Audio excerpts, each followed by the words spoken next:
দিন ঘোষণা করেছেন নির্বাচন কমিশন।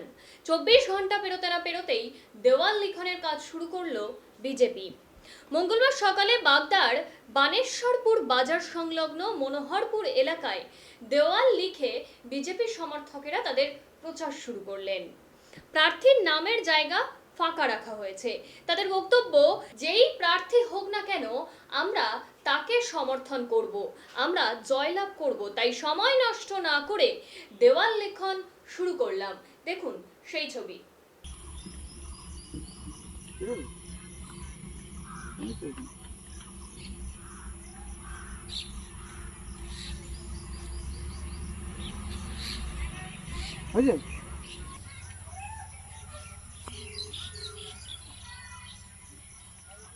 ছবি কপি সব দিয়ে দিচ্ছি।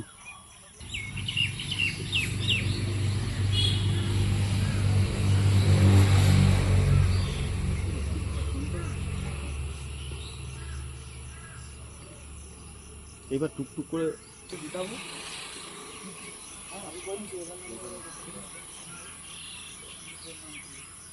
আগে আগে ঘোষণা করে না ওরাও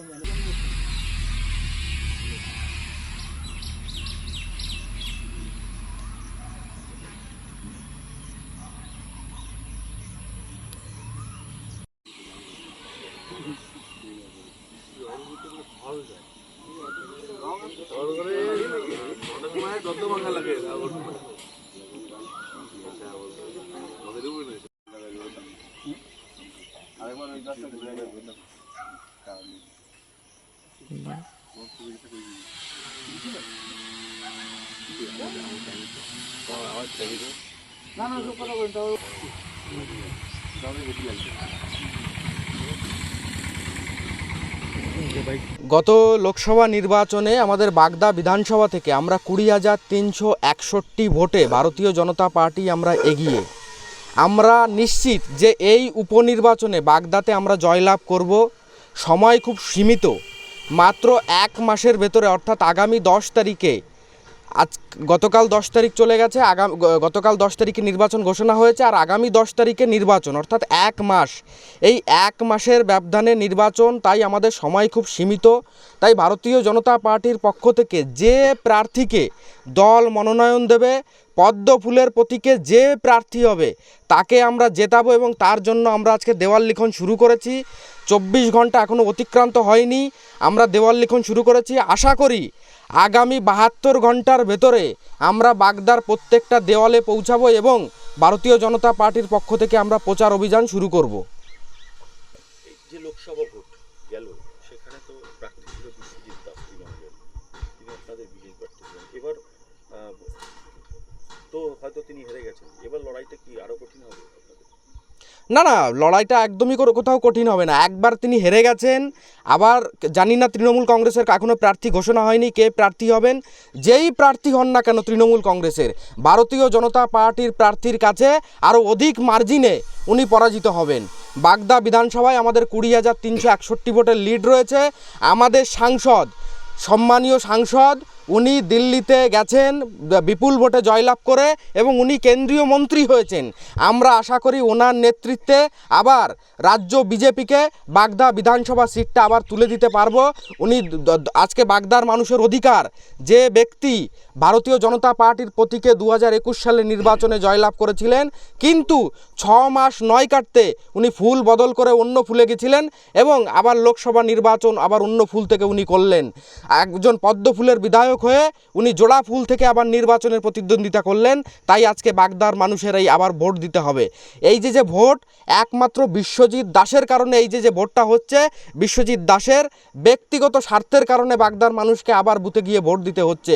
তাই বাগদার মানুষের জবাব দেবে, বাগদার মানুষের অধিকার বাগদার মানুষ আবার ফিরিয়ে আনবে এবং বাগদার মানুষ নিজেদের পদ্ম ফুলের বিধায়ককে আবার ফিরিয়ে আবার বিধানসভায় পাঠাবে, এইটাই আমরা আশা রাখি।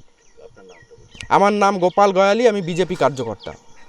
আজকে সকাল থেকে মানে ভোরবেলা থেকে শুরু হয়েছে আমাদের দেয়াল লিখন। মোটামুটি বাগদা ব্লকে আগামী 72 ঘন্টার মধ্যে মোটামুটি সব জায়গায় কমপ্লিট হয়ে যাবে।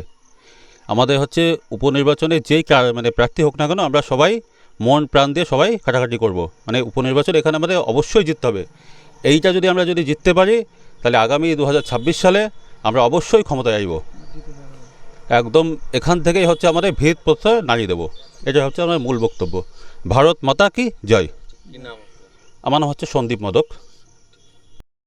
আমরা আলোচনা শুরু করলাম, তার মানে আমাদের চিন্তাধারা এটাই হয়েছে যে যাকেই সাব্যস্ত করে মানে আমাদের মাননীয় প্রধানমন্ত্রীর ভারতীয় জনতা পার্টির পক্ষ থেকে তাকেই আমরা মনোনীত করব।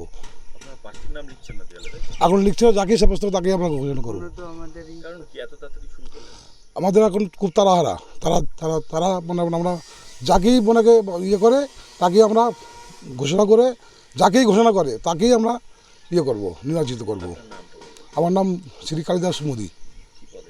আমি পঞ্চায়েত সমিতির সভাপতি, মনোহরপুরের পঞ্চায়েত সমিতির একজন জনপ্রতিনিধি।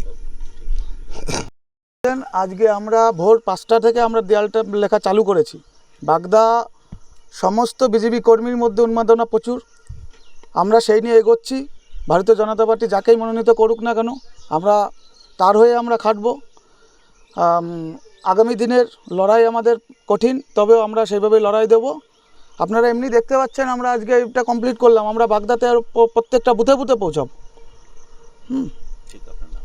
আমার নাম অর্ঘ্য হালদার, বাগদা যুব মোর্চা মণ্ডলন সভাপতি।